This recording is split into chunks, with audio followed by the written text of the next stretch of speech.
Hey, what's going on, everyone? This is the Community Pod, and I am your host, Lester Class.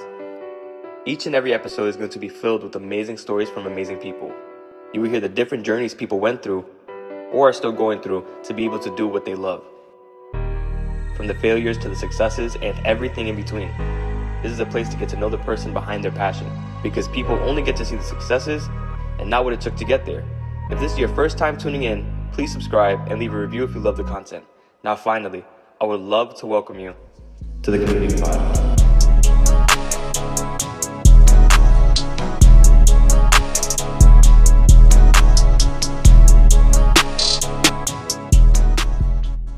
What's going on, everyone? This is Lester Clash, your host here at the Community Pod, and welcome to the first episode here. I have an amazing guest in the building, Brian Ugwu. What's going on, Brian? What's up? Appreciate you having me. I appreciate you being here. So I guess what I want to start off with is getting to know who you are, a little bit about like your background and like what was it like growing up into being who you are now. Yeah. Growing up, I grew up to two parents, my mom and my dad, both from Nigeria. They came here, they had me, my brother, my sister. Growing up, it was cool, you know. It was always in our house, so it was always school first. They raised us well, so I'm very grateful for that. Soccer and school growing up was big for me. Well, I just say school and sports in general because I love those sports. But you know, growing up, soccer was big, and then I found out about football, and I fell in love with that as well. So yeah, growing up, I had a pretty good upbringing, and I'm truly grateful for that. Okay. I hear you bring up soccer. So Yeah. Football wasn't your first sport. Nah, football wasn't. Growing up, my dad was a huge soccer fan. He grew up watching and playing it, and then he put that on me, and I grew up watching it. And I grew up loving the sport, playing it as well, and I still watch it to this day. I'm a huge Chelsea fan. If people watching that know who they are, I'm a huge Chelsea fan. So is my dad. So that's something that me and my dad enjoy watching together and bonding with. Okay. So going from soccer to what you do now, Yeah, which is football. for sure. What was it like transitioning from soccer to football? You know what's crazy? I feel like soccer helped me a lot progress with football because, you know, obviously playing soccer, you need to be very agile, quick with your feet. It's very technical and mental game as well. Yeah. And I feel like growing up playing soccer first helped me transition into football real easy because I was always a bigger guy already. Especially growing up, I was pretty big. I was kind of fat, I'm not going to lie. So being able to play soccer at that size and that weight and then moving on to football, I think it was a good transition. Obviously, it wasn't the easiest because, you know, football is a very taxing sport, like on your body. And as a first time doing that, especially at a young age, it took time to get used to that and acclimated with that. But yeah, it was pretty smooth transition. Okay. Now that, you know what I'm saying, talking about the football aspect, when is it that you found the love for playing football? Yeah, I remember the moment. It was actually the Super Bowl when the Colts played the Bears. I was watching it with my dad. I remember like, yo, this looks amazing. I remember seeing all the fans in the crowd, just watching the game and all the hits, touchdowns, and all the plays, and I just wanted to give it a try. Like that game right there started my love for the sport. I became so interested in it. After that day, I started watching highlights on YouTube and just watching games. Like obviously that was Super Bowl, so it wasn't no more football after that. But I just remember going in my house, just throwing water bottles, acting like a water bottle was a football, just throwing it to myself. Cause yeah, man, that was the game that really started my love for it all. Nah, that I don't even remember because I wasn't a fan. Yeah. That early on. But I'm surprised even the Bears. Sorry, Bears fans. They made it to a Super Bowl. And the Colts. And the Colts. Yeah, that's crazy because both of them aren't doing that well. Exactly. They haven't been doing well. Nah, I can't say that because last year the Colts were doing all right. Yeah, they were doing decent. But so when you actually started playing, like, Yeah. what was that like? Like, I remember before this we were talking about how like, even though you had this love for football, your family wasn't really on the side of that, the same love for it.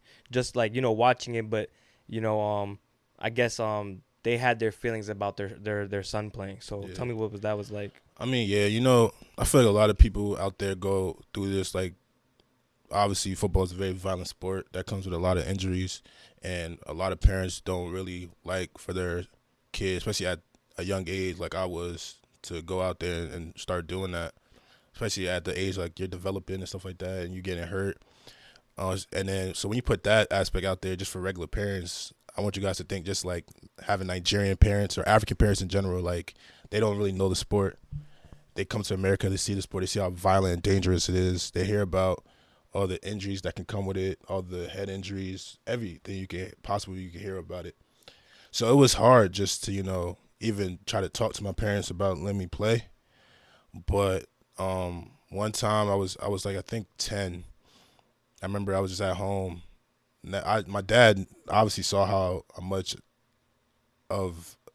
much invested I was into the sport, and how much I had a passion for it, that he decided to sign me up for Pop Warner one year. And I remember him telling me like, "Yo, I'm about to sign you up." I was just so shocked and ecstatic. Like, I was happy. Like, wow, this really coming. I can really play and see how I could do. But I remember my mom just not being happy about it.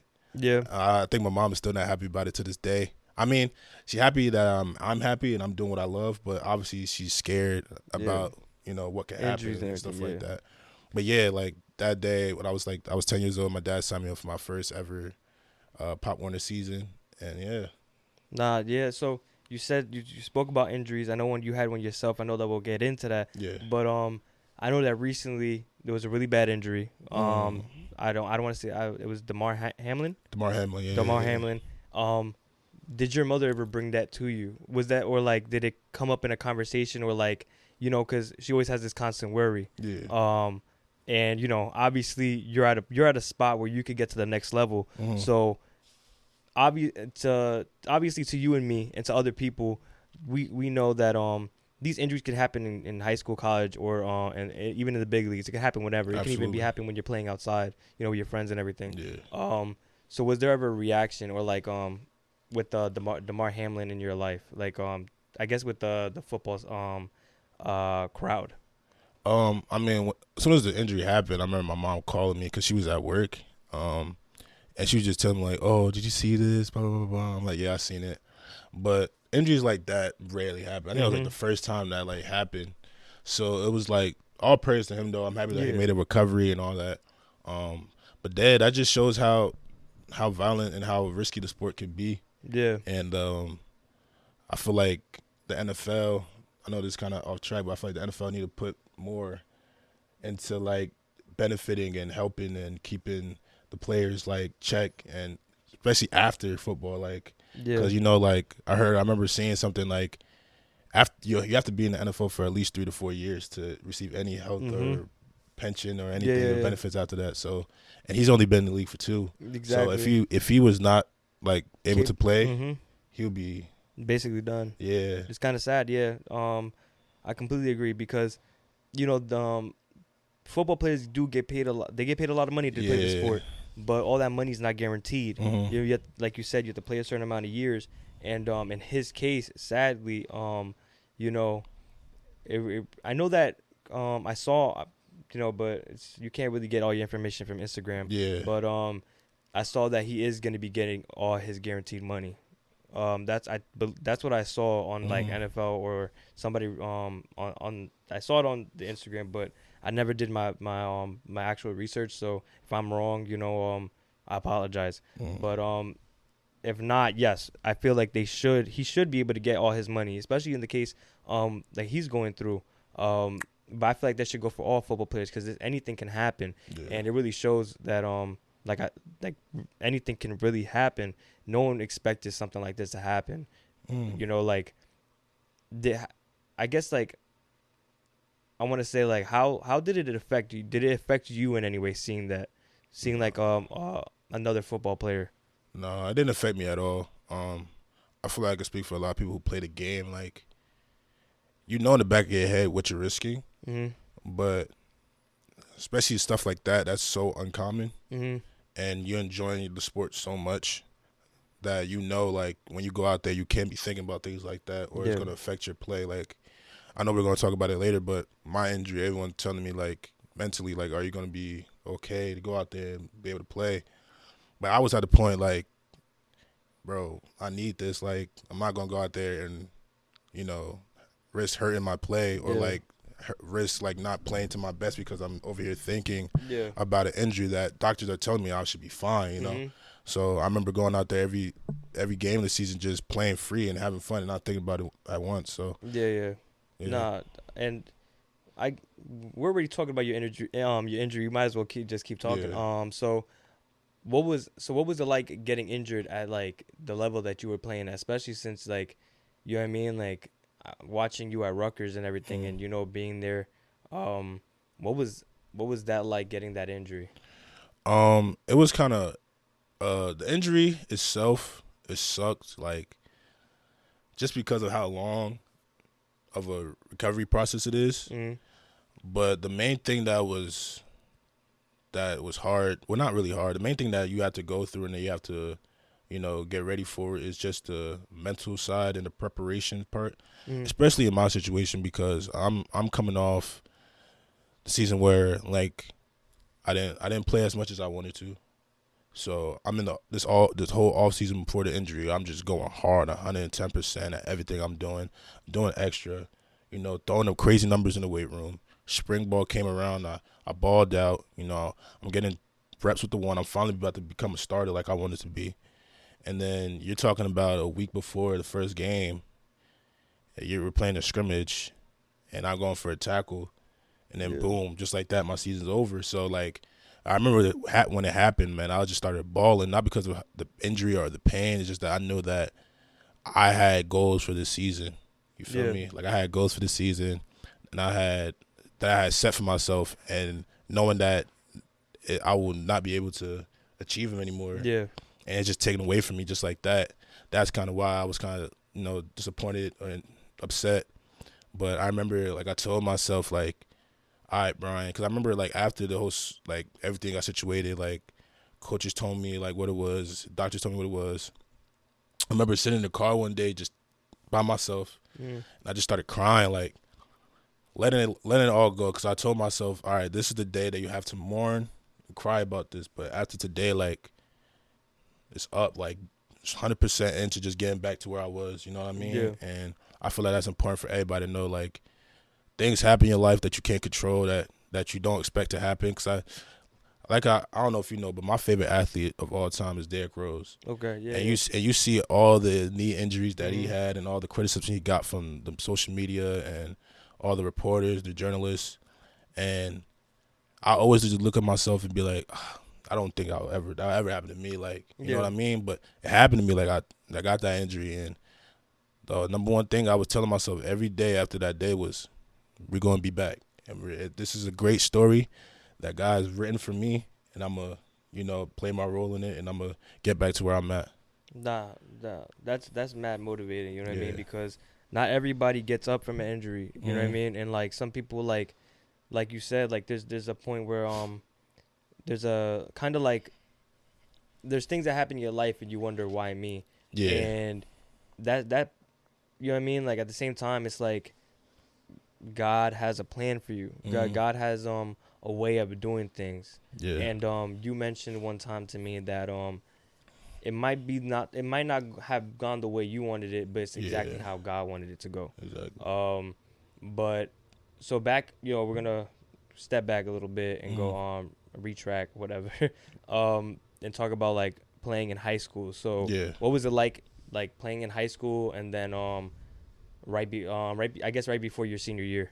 Yeah, so after that Pop Warner year, I didn't get to play again just because like my parents just weren't, they were just kind of still in that shock phase like I don't know if I want my son playing the sport. Yeah. So after that, like I didn't. After that 1 year, I didn't play, and then freshman year of high school came, and then that's when I really had the opportunity just to play by myself. Like I didn't need my parents to sign me up. So I remember freshman year, I tried out for the team, and I always wanted to be a quarterback. You know, growing up, my favorite player was Aaron Rodgers, Eli Manning, Peyton Manning. Those type of guys were my favorite players. And I remember telling myself, like, I always wanted to be an NFL quarterback. Yeah. And, like, I remember at recess in middle school, elementary, I was always the quarterback throwing the ball. So I was like, yeah, this is what I'm going to do. So I remember freshman year, I tried out. I tried out for quarterback, made the team as the quarterback. The season didn't go as I wanted. Okay. Nor did I expect it. And the crazy thing about that season, too, was I had to hide it from my parents because, like I said, like, they didn't want me playing the sport. So I remember one day I had an away game on a Saturday morning, and I needed a ride. And I'm the type of guy, like, I don't like asking people or depending on people for other things. So I asked my dad for a ride. I was going to walk at first because I didn't want my dad to see. Yeah. But he saw me, he gave me a ride. So I was like, all right, I'll get a ride from him. And when he dropped me off, he's thinking that I'm going to a soccer game, you know, because I told him I was playing soccer. Yeah. But then when he got there, I remember praying, like, hopefully there's no football equipment outside or nothing that he could see. But I remember that when we got there, everybody was outside with their equipment in their hands. Yeah. So I was like, he knows now. He wasn't as mad as I thought he would be because he knew that I was just doing what I wanted to do, like I was doing what I had passion for. That was good. My mom kind of didn't take it the good way, but luckily my dad was able to persuade her into letting me play. So going back into that freshman season, like, it wasn't the best. Like, we didn't do as good.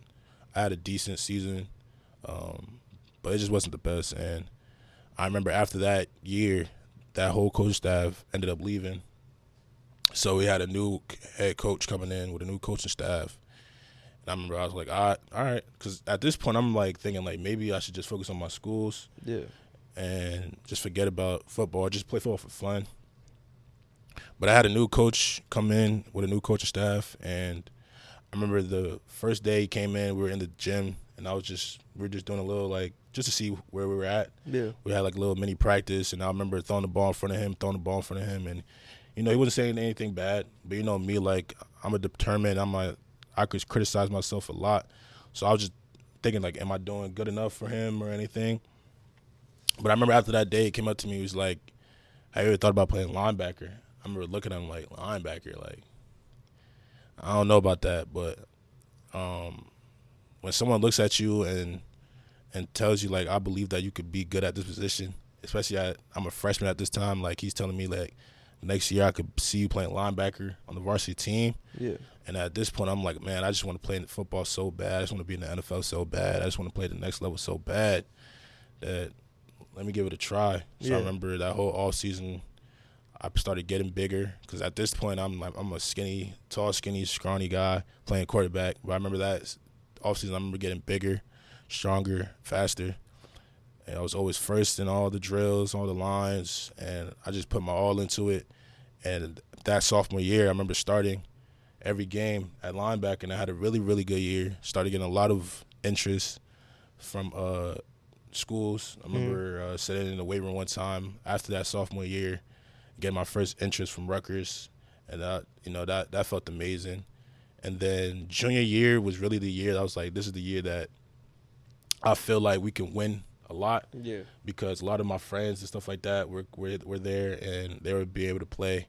So I remember that junior year, I was actually playing running back and linebacker this time, not just playing linebacker. That's crazy. Yeah, playing two positions. Go ahead. Playing two positions, and I had a lot of fun at both positions. And that year we ended up winning the state championship. Yep. The first time in 32 years for our town. 32 years? 32 years the first time. And it was a great feeling, you know, like, just doing something for my community and my town and being a part of that. That whole thing was amazing. End of that year, I ended up getting my first offer to the University of Pittsburgh, which was another great feeling. And, like, I feel like everything was just up from there. My schools, my studies, everything was good still. And, going into senior year, it was kind of just another repeat. Went undefeated on another state championship. More offers came in, and, that was kind of it. I'm still stuck on 32 years. Yeah. Damn. And then the fact that you guys got it back to back. Yeah. Which is crazy. So I don't want to say the wrong thing, but you were like the top talent at the school, correct? Yeah. You could say that. Yeah. I'm not a guy to boast my own. No, bubble, yeah. And I know that you was playing with you was playing with a lot of people you grew up around. Yeah. And I know there was you couldn't have done it by yourself either. Yeah, you know what I mean? absolutely not.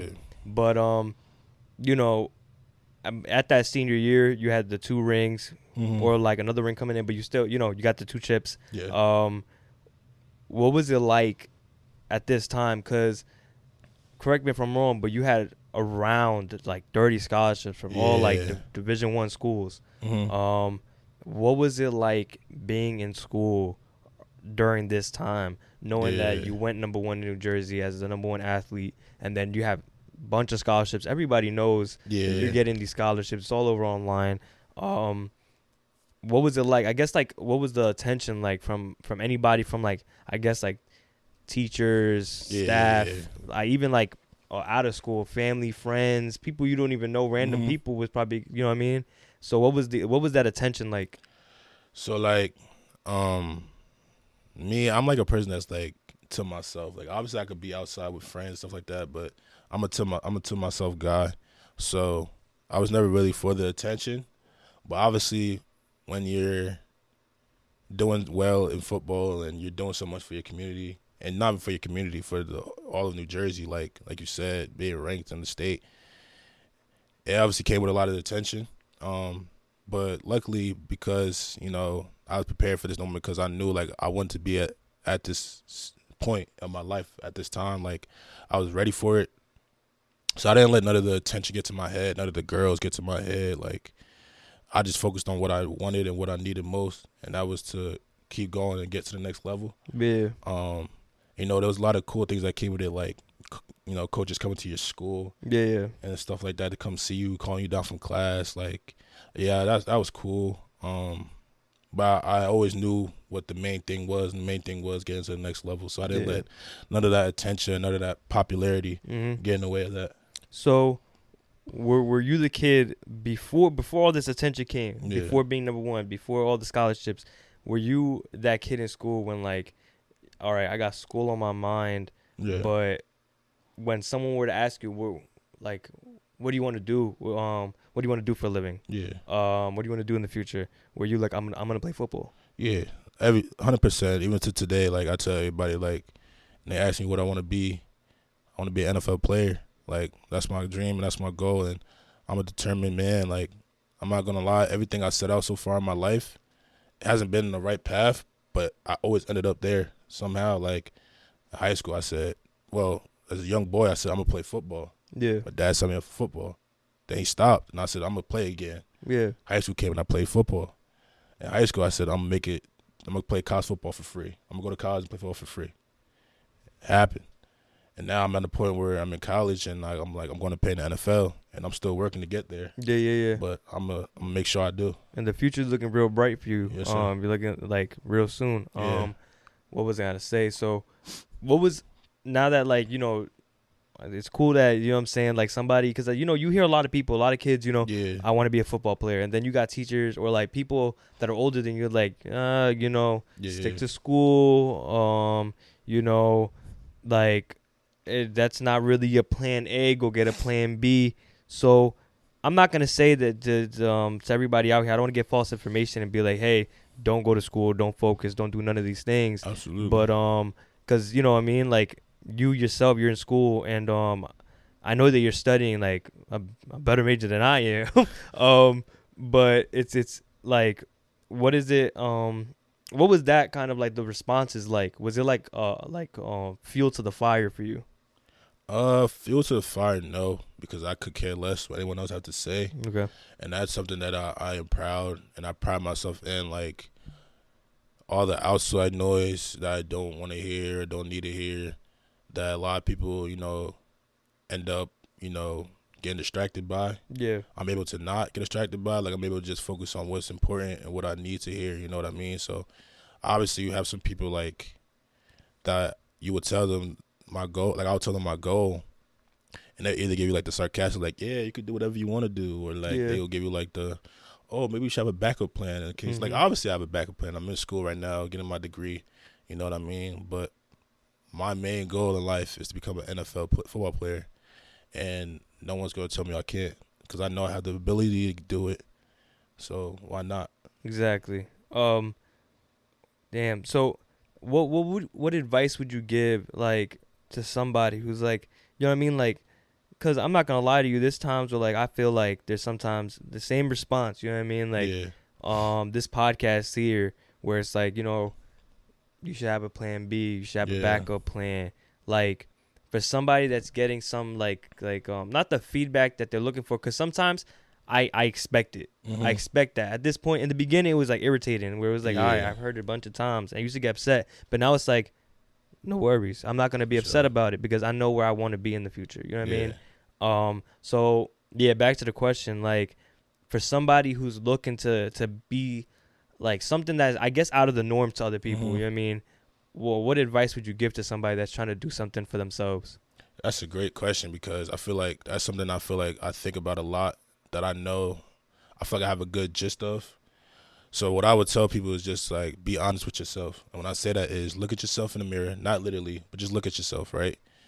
And ask yourself, whatever you want to do you think you could do it, and do you think you could accomplish it? If you look at yourself and say, yeah, I could do that, what everybody else says doesn't really matter, like, because the only person that knows what you're capable of is you and the man above.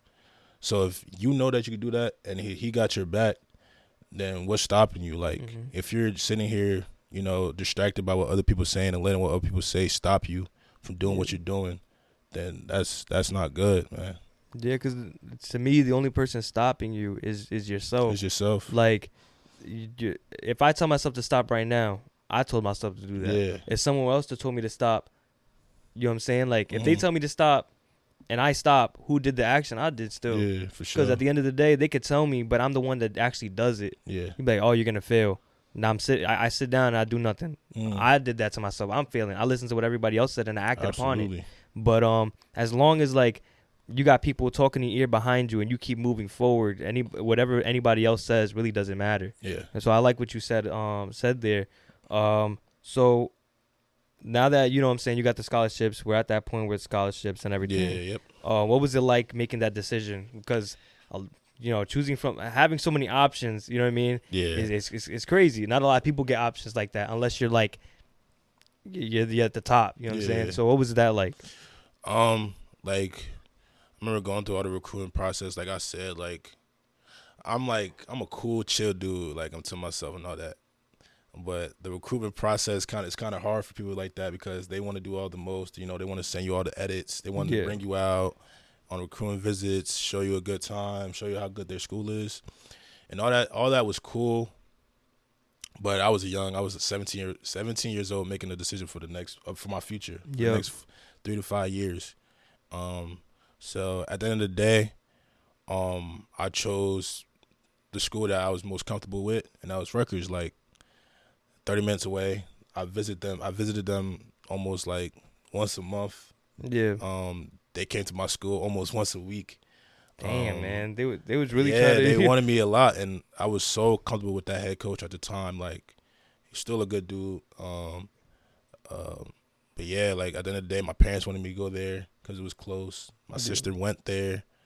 So, and it was I just felt like it was a good situation for me to go, stay home, and go to a program where I could help change it, just like I did with my hometown, the Hillside. Like I said, like, Hillside haven't been in the playoffs since 2008. We did that. Hillside haven't won a state championship in 32 years. We did that. So it's like, yeah, Rutgers in the Big Ten right now, they're struggling. Why not go on to my next chapter and try to help them, you know, be something in the Big Ten and help them win some games and be able to play in front of my friends. They can come to the games. Don't have to fly out or drive far. They just got to drive down the road and come see me play. Nah, so, okay. So that decision at Rutgers, it wasn't a difficult decision.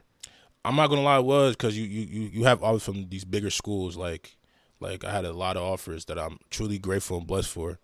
And you go there and you visit these schools and you see, like, they have way more, like, better facilities, you know, more fans, more wins, more NFL picks than Rutgers. So it's like, yeah, that's intriguing. Like, you want to go there, but then you got to be. At this point, I'm 17. You know, I feel like I was mature for my age, but obviously I'm still young. Yeah. So I'm looking at it like, yeah, that's good and all, but they probably have people that are there that are older than me waiting to play. You know what I mean? Like more competition. Yeah. Like when you and get there, I'm not a guy that scared of competition at all. But so that wasn't a big reason for me not going to these other schools.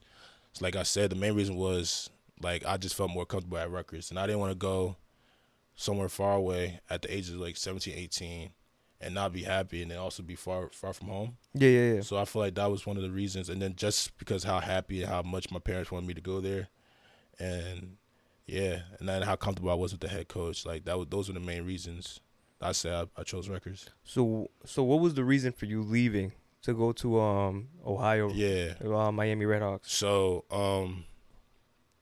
my time at Rutgers, it was a lot that went on. Like the coach like I just talked about, who I was most comfortable with, got fired 4 games in.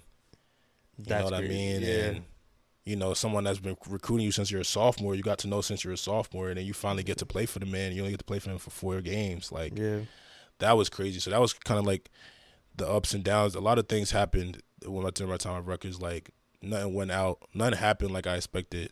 You know, I felt like every day I came in to work, and I showed why I deserved and like what I'm capable of doing every day at practice. And when I got chances in the game, I tried to do my best to show that as well. But obviously, I'm young. I'm a freshman, and at the time, I'm a sophomore at the time. So, my decision on leaving basically just became because I felt like I needed a new, fresh start. Like, my time at Rutgers had some goods, had some bad, had some ups, had some downs, and I feel like the injury to me was like the point where I was like, maybe I need to try something new. Like, maybe I need a new environment. Maybe I just need a fresh start. I remember the whole time me rehabbing for it. I'm like, I have to make sure I get back to 100% so that when I enter this portal and go somewhere, they get the 100% me. You know what I mean? Yeah. And yeah. So, what's it called? So entering the portal, what was that like? What was it like entering the portal? Yeah, I didn't know what to expect from the portal because like you hear a lot about people who enter the portal and are still in there. You know, they don't find a new home. And me, I'm a guy who, you know, I played, but not as much as I wanted to. Yeah. And also, I'm coming off an injury, so it's like, who's gonna take the risk on that? You know, Rutgers is not a big school, because you know if you transfer from a big school, you know, a lot of other schools gonna want you. But I'm transferring from Rutgers. Like, we're not one of the best schools, football schools. I can say, because Rutgers is a beautiful school. Yeah. But so you know, there was a lot going through my mind during this whole process. Like, I'm rehabbing, I'm in the portal. You know, I'm not knowing what to expect. I'm just hoping for the best, you know? Yeah. And luckily, as soon as I was in there, I remember getting a whole bunch of Twitter followers and DMs and calls from a bunch of schools. I'm like, oh, it's actually going to, you know, pay off after all. So I remember talking to some schools, visiting some schools, and it was fun. It was good. But at this point in my life, like, I knew what I wanted. Yeah. Like, all those recruiting visits were cool when you were younger, but at this point in my life, this is straight business. Like, I'm here to see what you guys can offer me, and I'm gonna pick the best school for me. And at the end of the day, I picked Miami. That's still crazy to me that like going into the portal and still having so many options. Yeah. Like you said before you even said that, which there's still guys like waiting to get a new home. Yeah. And you entered the portal and it was like kind of like a frenzy trying to get to you. Yeah. So committing to the Redhawks, like, do you stand on like this is the best decision I've made? I don't regret any decision I make. Yeah. You know, obviously, you know, when you go through a recruiting process again, knowing that the first one wasn't what you expected, you kind of are like nervous, or you're just wondering like, all right, this time around I have to make the best decision. Yeah. You know, and luckily we're living now we're talking about, you know, me in the portal, but now I could tell you right now, like, my time at Miami has been good. Like, you know, I played a lot. I played really well this year, coming off my injury, and I'm enjoying my time there a lot. So I don't regret it at all. I think I made a good decision, and I'm happy about it. All right, cool. So I had a different question to ask. So, like, this is completely off of football, right? Yeah. So I'm usually on TikTok or Instagram or whatever. And anytime there's like this crazy video or like someone doing something stupid, I see a comment where like, this person must be from Ohio. Really? Yeah, all the time. And I don't know if like you get the joke or whatever. I never understood the joke, but it's like they must be from Ohio. So like, can you clear up like how is Ohio? What is it like living there? I know you're not there all the time, but you know what I'm saying. Yeah. I mean, I've been there for a little minute now. One thing I can say for sure is that it's completely different from Jersey. Okay. So it was kind of like a little environment adjuster for me, but I can't say anything too bad about it. I feel like the driving there is better. 'Cause, you know, driving here in Jersey, everyone is every man for themselves. But yeah. I feel like people in Ohio are kind of nicer on the road. But okay. I don't really see that much difference, and I don't really understand the joke. Nah, yeah. I never understood it. I was like, it just came out of nowhere. I just saw mad like just comments with, oh, they must be from Ohio. I was like, that's crazy. Like just put it like a whole like a stereotype on people. That shit was crazy. That's wild. Nah, yes, but we're like what's the life like other than football, you know, practicing and everything, like if it's for someone who's never been there, like is it a place to like, you know, to see things, you know what I'm saying? Yeah. Is there a lot of like nature and stuff? I'm not gonna lie. So I got to Miami in the summer. It was kind of a lot of back and forth from there to Jersey because I was just coming home to just bring more of my things, and also just to see my family, because I know once this fall semester starts, like I'm not gonna be back till the winter. So I haven't. That fall semester, I was totally locked in, like 100%, like strictly on my school football. So I didn't do much of like adventuring outside of like seeing how Ohio is. I was just kind of mainly on my campus. But that's definitely something I think I'll probably try to do this semester coming up, because I don't think Ohio is a bad state at all. I feel like they have a lot of cities like Cincinnati, which is like close to me. You have Columbus, Cleveland, all that stuff. So I feel like that's something I should, you know, go out and check out. All right, cool. Yeah. So I would like to get into like the fun. This is gonna be like, this to me is the fun part, right? Okay. Where like you're not there yet, but it's in like, it's kind of like this light in front of you, right? And it's almost there. You can almost touch it, and that light is, you know, the NFL. So what is that like? That it's almost in your reach. So what is that like? Man, so like, it's kind of hasn't hit me yet. Like, I know I had a really good season, and like my name is like online on these draft boards and stuff like that. But it's not. I feel like it's not gonna hit me until it's like a draft day or something. Until you got the suit on. Until like until a team calls me and tells me like, yeah, we want you a part of our team. But I'm just happy that my life is back on the track that I want it to be.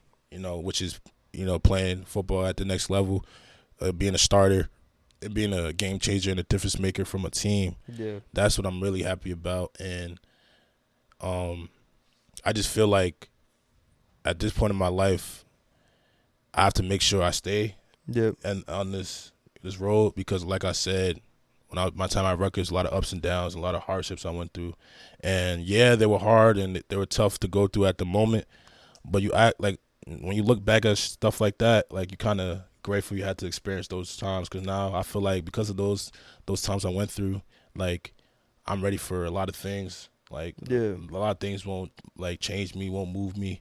Like, it prepared me for a lot, and I'm really truly grateful. Well, I'm happy that I was able to go through that at my young age, so that now I'll be able to go through life. And it's crazy because everybody gets put on different paths and everything, and you're able to learn how to be an adult through football. Like, it kind of like the same way, like the way that I see it, the same way I had to make a decision on my college, on like the career I was gonna make, the career I was gonna pursue, is the same way you had to pick a school. Because like, all right, I know I'm gonna do football, but what place is going to be able to take me, or at least give me some like attention where it's like I can be at that next level? Because is that important in football, where it's like, all right, I need to go to a school where I'm gonna get attention? Because if not, because I correct me if I'm wrong, but like, I know that you don't have to be present on social media, but like, for your name to be put out a lot, for your name to be like, oh, this is Brian Ugwu, this is Brian Ugwu, this is what Brian did this year, this is what Brian is gonna do next year.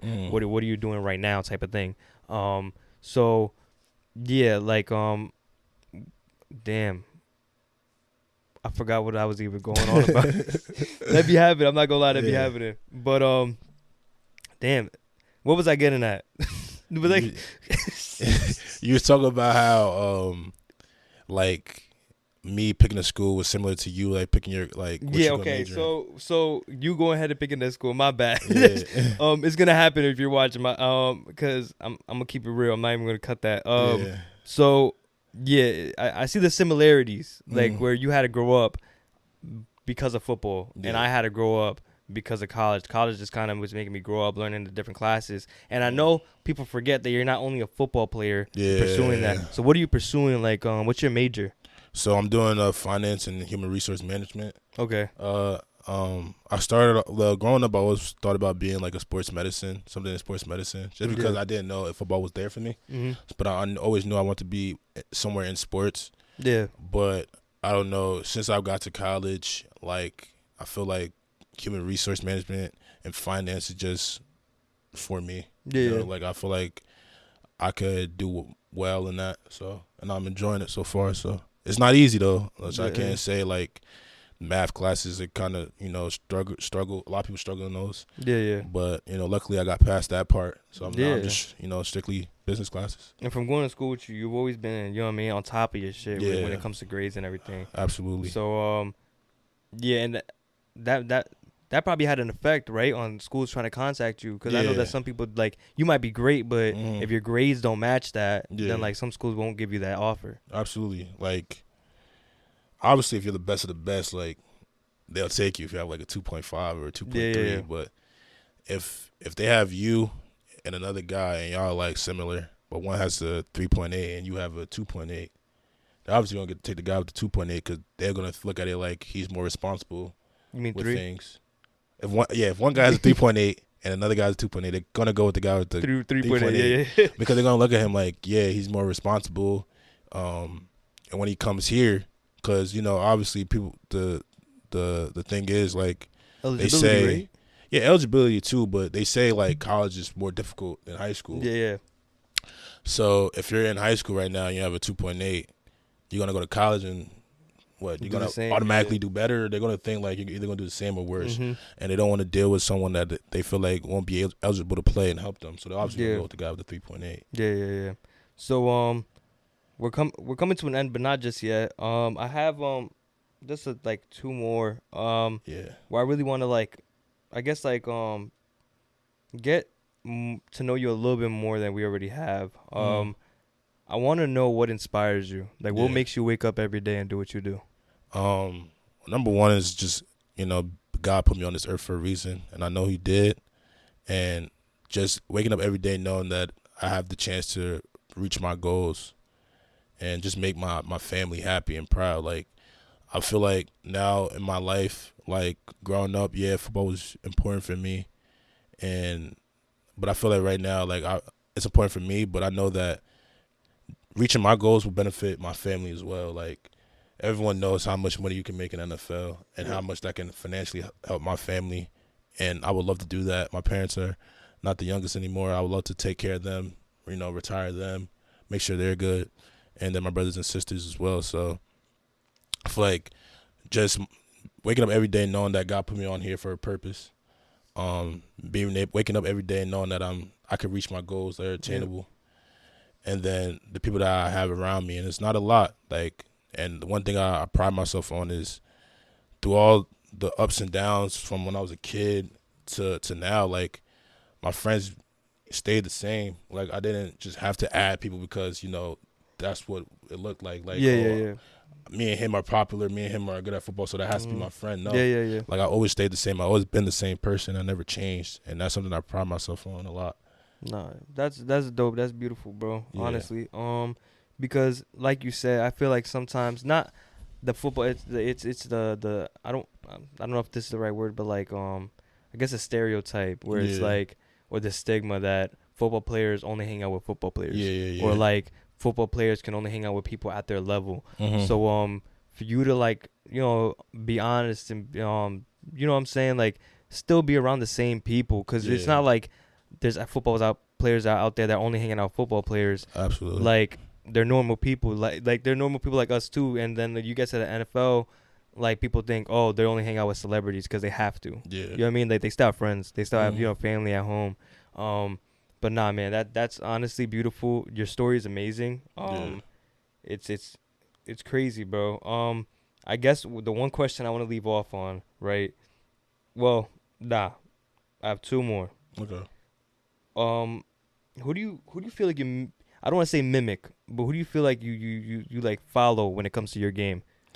If we're talking like recent, yeah. One guy in the NFL that I really like how he's playing and how I see myself in the NFL is Micah Parsons. Okay. He's kind of like a guy who's just like a freak, athletic freak on the defense for the Cowboys, and he can play linebacker, he can drop in coverage, but then he can also rush the passer. Yeah. But if we're talking truly like a defensive end, I see Nick Bosa, who I was able to see when I was at Rutgers. Yeah. We played against him. Yeah, he was at Ohio State when I was out there. So, yeah, that's someone that those two players, especially based off this season, those are two players that I look at. I feel like those are players that I kind of want to model my game after because they're, just difference makers for their defenses. And they've been, and they both from the Big Ten too, which is crazy. Yeah, but, they are. Yeah. I'm kind of upset that you didn't say Aaron Donald, but Aaron Donald, me and him ain't like the same position. Like, nah, yeah, nah, yeah. But going off of that question, now we're at the last one. Okay. Where do you want to play? If you had a decision to make, I know you can't make that decision literally, but if you had the choice, where would you want to go? Doesn't really matter to me, honestly, but man, anywhere with good weather and cheap living, I'm there. Like, you know what I mean? Like, yeah. But obviously, anywhere in the NFL is a blessing to play. Like, so I'm happy with whatever.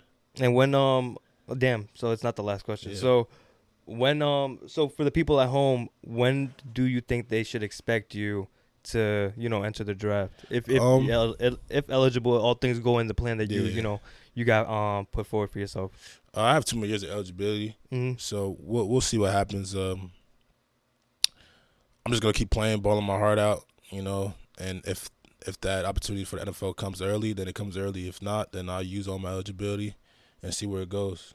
All right, cool. All right, man. So this is it. We're ending it here. It was great having you on. Appreciate it.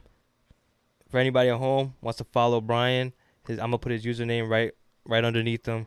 I would like to thank everybody that listening in. Thank you again, Brian, for being on. Absolutely. Remember, before you leave, if you could leave a review to let people know if you like the content or not. Leave a like if you're watching on YouTube. Subscribe if you're watching on any platform. And if this is your first time here, I would like to welcome you finally to the Community Pod. But I'll see you guys in the next episode. Have a good one. Peace.